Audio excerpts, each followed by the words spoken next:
வணக்கம். சற்று முன் கிடைக்கப்பெற்ற மிக மிக முக்கியமான செய்தி ஒன்று வெளியாகி உள்ளது. நாடாளுமன்றத்தில் திமுக மற்றும் காங்கிரஸ் எம்பிக்கள் அமளியில் ஈடுபட்டதால் சபாநாயகர் இவர்களை சஸ்பெண்ட் செய்துள்ளார். தற்பொழுது திமுகவின் எம்பிக்கள் மற்றும் காங்கிரசின் எம்பிக்களது பதவிகளை பறிபோகக்கூடிய ஒரு நிலைமையும் உருவாகியுள்ளது. சபாநாயகர் இருக்கைக்கு அருகாமையில் பேப்பர்களை கிழித்து அமளியில் ஈடுபட்டது பரபரப்பை ஏற்படுத்தியுள்ளது. திமுக ஆட்சி அதிகாரம் தமிழகத்தில் நடைபெறுகிறது. அதே சமயம் மத்தியில் பாஜக கூட்டணி ஆட்சி நடைபெறுகிறது. தமிழ்நாட்டிற்கு போதிய வசதி செய்து தராத பாஜக கூட்டணி ஆட்சியை கண்டித்தும் பிரதமர் மோடி அவர்களை கண்டித்தும் அமளியில் ஈடுபட்டுள்ளது காங்கிரஸ் மற்றும் திமுகவின் எம்பிக்கள்.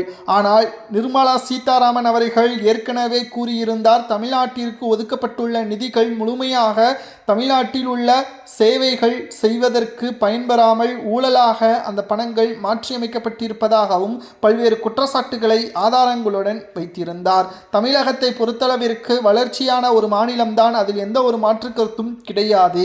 ஆனால் தமிழகத்தில் இருக்கக்கூடிய அரசியல்வாதிகள் அதன் பணங்கள் அனைத்தையும் தங்களது சொந்த பணமாக மாற்றியமைப்பதாகவும் குற்றச்சாட்டுகளை நிர்மலா சீதாராமன் அவர்கள் முன்வைத்திருந்தார். மேலும் சபாநாயகர் திமுக மற்றும் காங்கிரசின் எம்பிக்களை அமைதியாக இருக்கும்படி கூறியிருந்த நிலையில் காங்கிரஸ் மற்றும் திமுகவின் எம்பிக்கள் சபாநாயகர் இருக்கைக்கு அருகாமையில் சென்று பேப்பர்களை கிழித்து அமளியில் ஈடுபட்டதால் இவர்களை சஸ்பெண்ட் செய்துள்ளார் சபாநாயகர். தற்பொழுது திமுக ஆட்சி அதிகாரத்தில் தமிழ்நாட்டில் எதிர்க்கட்சியினர்கள் எடப்பாடி பழனிசாமி அவர்கள் அமளியில் ஈடுபட்டால் செய்தியாளர்களை சந்தித்து ஒழுக்கம் இல்லாமல் செயல்படுவதாக ஸ்டாலினும் திமுகவின் எம்எல்ஏக்களும் கூறுகிறார்கள்.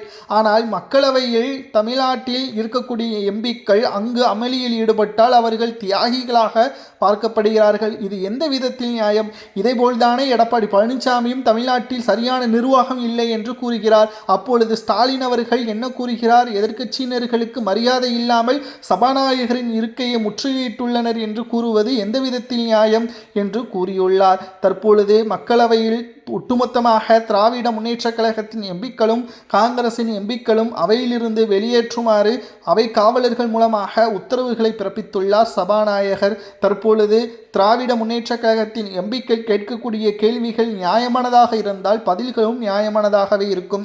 காங்கிரஸ் ஆட்சியின் பொழுது 2G வழக்கு ஒட்டுமொத்தமாக நிலம் நீர் காற்று என்று ஒட்டுமொத்த ஊழலையும் செய்யக்கூடிய ஆட்சியாகத்தான் காங்கிரஸ் ஆட்சியில் இருந்ததாக நிர்மலா சீதாராமன் கூறியது சரியா தவறா என்பதை கமெண்ட் வாயிலாக கூறுங்கள்.